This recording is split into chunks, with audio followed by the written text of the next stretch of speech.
अस्सलाम वालेकुम, कैसे हैं आप सब। उम्मीद है कि सब ठीक ठाक होंगे, हमें अपनी दुआ में याद रख रहे होंगे। हम भी आप सबको हमेशा अपनी दुआ में याद रखते हैं। मैं हूँ शिज़ा, तहज्जुद मिरेकल की हेड एडमिन। आज की हमारी स्टोरी सूरह यूसुफ के सीक्रेट वजीफ़े और मून स्टोन से रिलेटेड है।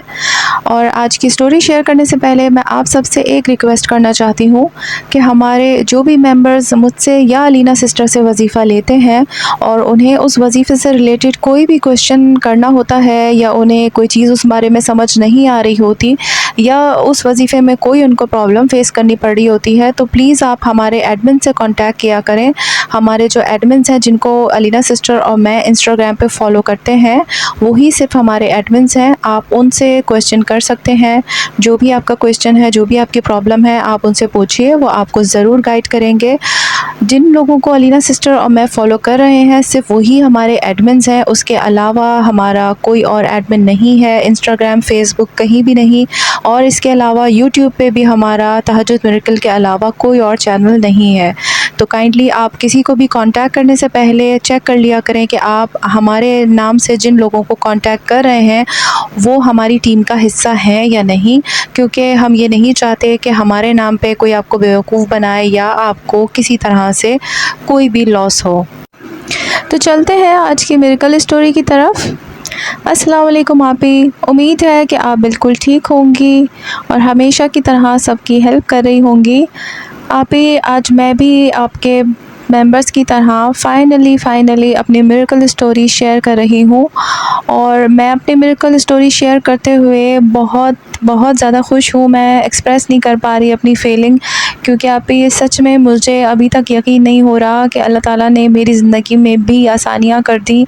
और जिस मिरेकल का मैं इतनी बेसब्री से इंतज़ार कर रही थी, आज फ़ाइनली मेरी लाइफ में भी वो दिन आ गया है कि अल्लाह ताला ने मेरी ज़िंदगी में भी वो मुआज़ा कर दिया जिसका मुझे इतनी बेसब्री से इंतज़ार था। अभी मैं कभी नहीं सोच सकती थी कि मेरी लव मैरिज होगी, क्योंकि मैं उन लड़कियों में से थी जो इन चीज़ों से बहुत दूर भागती हैं। मैंने हमेशा से यही देखा कि लड़के लड़कियों को धोखा दे देते हैं, उन्हें छोड़ के किसी और के साथ इन्वॉल्व हो जाते हैं, या फिर ज़्यादातर लड़के आजकल टाइम पास ही करते हैं। तो इसीलिए मैं इन चीज़ों से बहुत ज़्यादा डरती थी और मैं ये भी नहीं चाहती थी कि मेरी फ़ीलिंग्स हर्ट हों, क्योंकि मेरी एक फ़्रेंड के साथ ऐसा ही हुआ था कि वो जिसे पसंद करती थी उससे शादी नहीं हो सकी थी। उस लड़के ने उसे धोखा दे दिया था और फिर उसकी जहाँ शादी हुई वो वहाँ भी खुश नहीं रह सकी थी। तो उसकी लाइफ़ को देख के मुझे बहुत दुख भी होता था और मैं नहीं चाहती थी कि मेरे साथ कभी ऐसा कुछ हो। तो इसीलिए मैं इन चीज़ों से बहुत दूर भागती थी और मुझे आजकल लड़कों के इस तरह के रिलेशंस पे भी कोई बहुत ज़्यादा ट्रस्ट नहीं था। लेकिन अभी मैं नहीं जानती थी कि मेरे नसीब में लव मैरिज ही है। और मेरी लव मैरिज की स्टोरी स्टार्ट होती है मेरी क्लोज़ फ्रेंड की बर्थडे पार्टी से। मेरी फ्रेंड की इंगेजमेंट हो चुकी थी और उसके पेरेंट्स चाहते थे कि उसकी शादी से पहले उसकी जो लास्ट बर्थडे है वो बहुत ही ग्रैंड सेलिब्रेट करना चाहते थे। इसीलिए उन्होंने उसकी सब फ्रेंड्स को इनवाइट किया था। मैं वैसे भी उसकी हर बर्थडे पे उसको विश करने उसके घर जाती थी, और जब उसने उनकी फैमिली ने मुझे इनवाइट किया उसकी बर्थडे के लिए, तो मैं उनको इनकार नहीं कर सकी, वरना मुझे इस तरह की पार्टीज़ में जाना बिल्कुल नहीं पसंद। लेकिन वो क्योंकि मेरी क्लोज़ फ्रेंड की बर्थडे पार्टी थी, तो इसीलिए मैं उसके इसरार करने पे चली गई थी।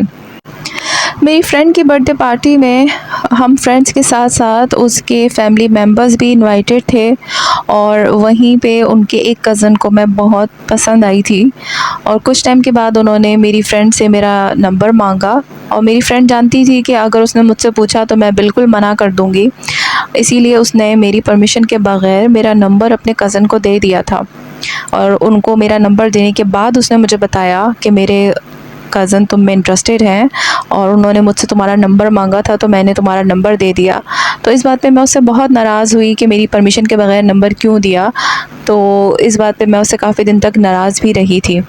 लेकिन उसने मुझे ये कहा कि मेरे कज़न बहुत अच्छे हैं और हमारी फैमिली भी बहुत अच्छी है। वो उसके फूफी के बेटे थे और वो यही कहती थी कि मेरी फूफी बहुत अच्छी हैं, हमेशा उनकी तारीफ़ भी करती थी और अपने कज़न की भी उसने मुझसे बहुत तारीफ़ की और कहा कि वो एक अच्छे इंसान हैं, अगर वो तुम में इंटरेस्टेड हैं, तुमसे शादी करना चाहते हैं तो इसमें क्या बुराई है।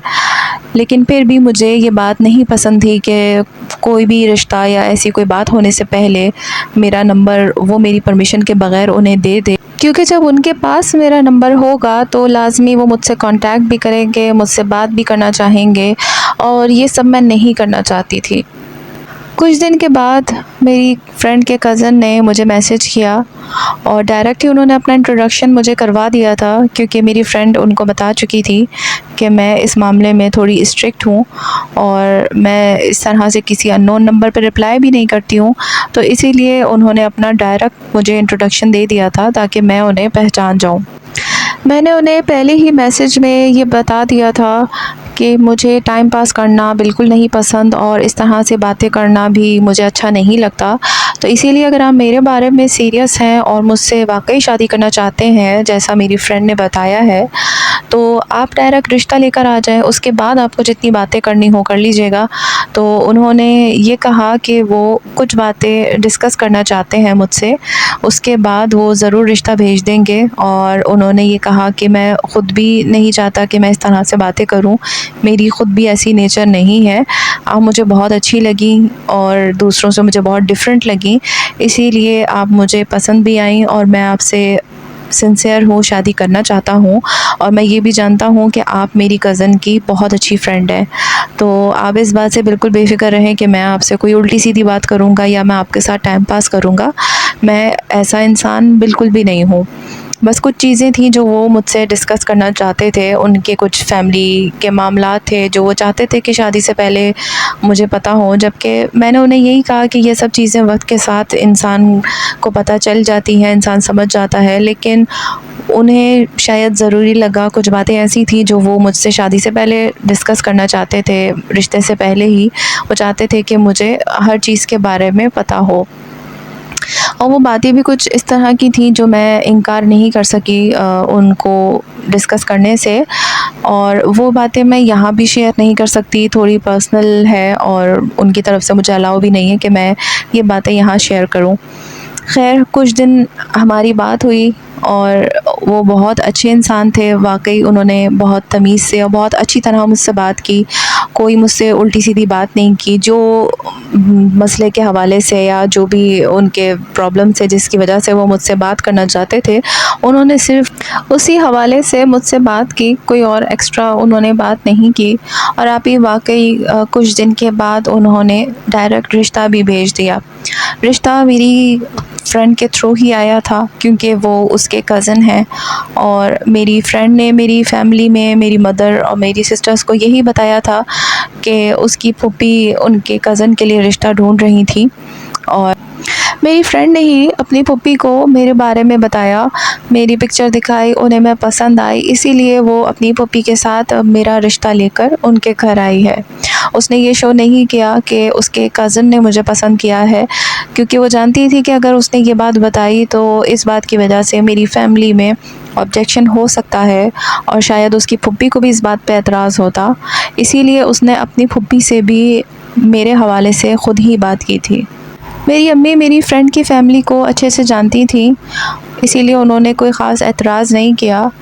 और उसके बाद जब ये बात मेरे बाबा के सामने गई, वो मिलने के लिए उनके घर गए, तो उन्हें भी वो बहुत पसंद आए, उनकी फ़ैमिली बहुत पसंद आई और माशाल्लाह से बहुत आराम के साथ कोई ऐसा मसला नहीं हुआ और हमारी इंगेजमेंट हो गई। इंगेजमेंट होने के टाइम पे ही ये डिसाइड हो गया था कि 1 साल के अंदर ही शादी कर देंगे, क्योंकि मेरे फ़ादर नहीं चाहते थे कि इंगेजमेंट ज़्यादा टाइम तक रहे। और ऐसे ही जो मेरी सास हैं, उनकी भी यही ख्वाहिश थी कि जल्द से जल्द शादी हो जाए। अभी मैं बहुत खुश थी, मुझे यकीन नहीं आ रहा था कि आजकल के दौर में इतने अच्छे लड़के भी होते हैं जो इतने लॉयल होते हैं। मैंने तो ज़्यादातर ऐसे ही लड़के देखे थे जो लड़कियों को धोखा देते थे, इसीलिए मैं ख़ुद को बहुत खुशनसीब महसूस कर रही थी और मैं बस अल्लाह का शुक्र ही अदा करती थी। हमारी इंगेजमेंट के 1 महीने मेरे लिए गोल्डन टाइम था। वो वाकई बहुत अच्छे इंसान हैं, बहुत लविंग और बहुत केयरिंग। उनके अलावा मेरी सास के साथ भी बहुत अच्छी बॉन्डिंग हो गई थी। मेरी सास की कोई बेटी नहीं है, मेरी कोई नंद नहीं है, सिर्फ़ 3 भाई हैं और ये उनके घर की पहली खुशी थी, तो वो बहुत ज़्यादा खुश भी थीं और उनकी मुझसे बहुत अच्छी अंडरस्टैंडिंग भी हो गई थी और मुझे बहुत अच्छा लगता था जब वो मुझे बिल्कुल अपनी बेटियों की तरह से ट्रीट करती थीं। आप ही सब कुछ बहुत अच्छा जा रहा था, हम दोनों फैमिलीज़ इस रिश्ते से बहुत खुश थे, लेकिन पता नहीं मेरे रिश्ते को किसकी नज़र लगी कि मेरी एंगेजमेंट के 1 महीने बाद ही मेरी सास का मूड मुझसे बहुत ज़्यादा चेंज होने लगा। मुझे समझ नहीं आता था कि क्या उन्हें मेरी बात बुरी लगी है या ऐसा क्या हुआ है जिसकी वजह से उनका इतना मूड चेंज हुआ है। वो मेरी मैसेजेस का रिप्लाई नहीं करती थी और आहिस्ता-आहिस्ता करके उन्होंने मेरी कॉल भी रिसीव करना बंद कर दिया था। मैं इस बात की वजह से बहुत परेशान थी और ये बात जब मैंने अपने मंगेतर से डिस्कस की, तो उन्होंने कहा कि मेरा वहम है, ऐसा कुछ नहीं होगा। लेकिन फिर उन्होंने ख़ुद भी अपनी मदर से मेरे बारे में बात की, तो उनकी मदर ने उनसे मेरे बारे में ज़्यादा कोई बात नहीं की और उन्होंने ये कहा कि मुझे वो लड़की नहीं पसंद और मैं सोच रही हूँ कि वो रिश्ता ख़त्म कर दूँ।